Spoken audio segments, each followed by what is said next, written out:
Good morning. Can I welcome members to the 8th meeting of the Education and Culture Committee in 2013.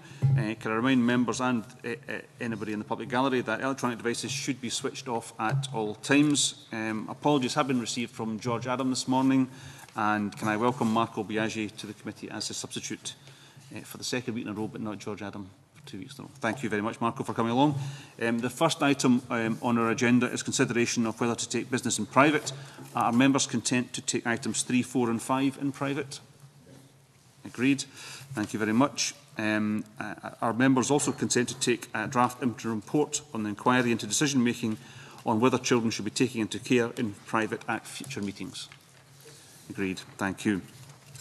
Moving on to item 2 on our agenda. Our next item is consideration of Petition 1391 on protecting the right of children to be taught by qualified teachers for 25 hours a week. The committee is invited to agree what action, if any, it wishes to take in relation to the petition. The last time we considered the petition, we agreed to write to the Cabinet Secretary to seek his views on the general issues it raises.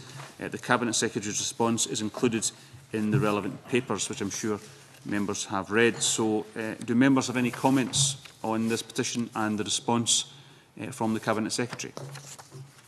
Neil.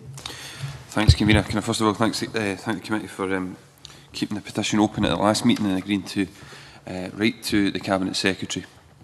I would say that I welcome the Cabinet Secretary's comments that he does not support a model of education being delivered as to what was proposed by Renfrewshire Council previously. I note that he said there's no need for legislation, so that statement is important, and I also note that he stated that full and effective consultation with parents should be carried out before making any major changes to the way education is delivered in local authorities. I know he said there's no need for legislation, but obviously I and my colleagues, and I'm sure the Parent Forum, will stay vigilant to ensure that some of the proposals are not brought forward in the future. So I think the Cabinet Secretary's letter is helpful. Note what he said, and I think we'd be happy to close the petition as a result of that. Any other members? Claire Robson?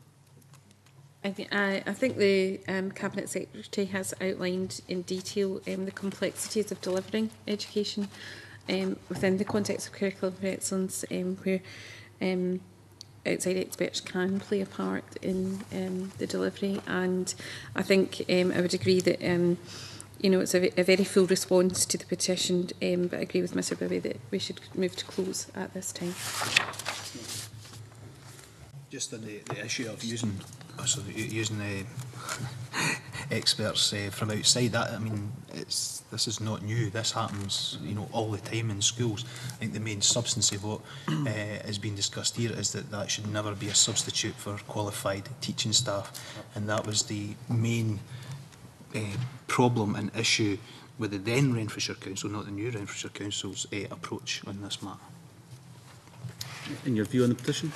I'm quite happy to close the petition if the petitioners believe that their issues have now been addressed. Okay, any other members wish to make comment? Yeah, can I have to say I agree with the members who have spoken. I think the Cabinet Secretary's letter is very helpful and provides, I think, pretty much absolute clarity on the government's position on the issue that has been raised by this petition.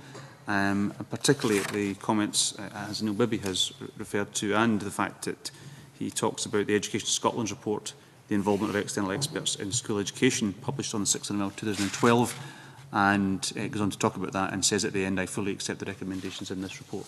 So I think that's extremely helpful. I think the Cabinet Secretary's letter does deal with the issues that are raised by this petition, and the government's view is now very clear. So I would agree with colleagues that given that response by the government and the clarity of the position now, that we could close the petition.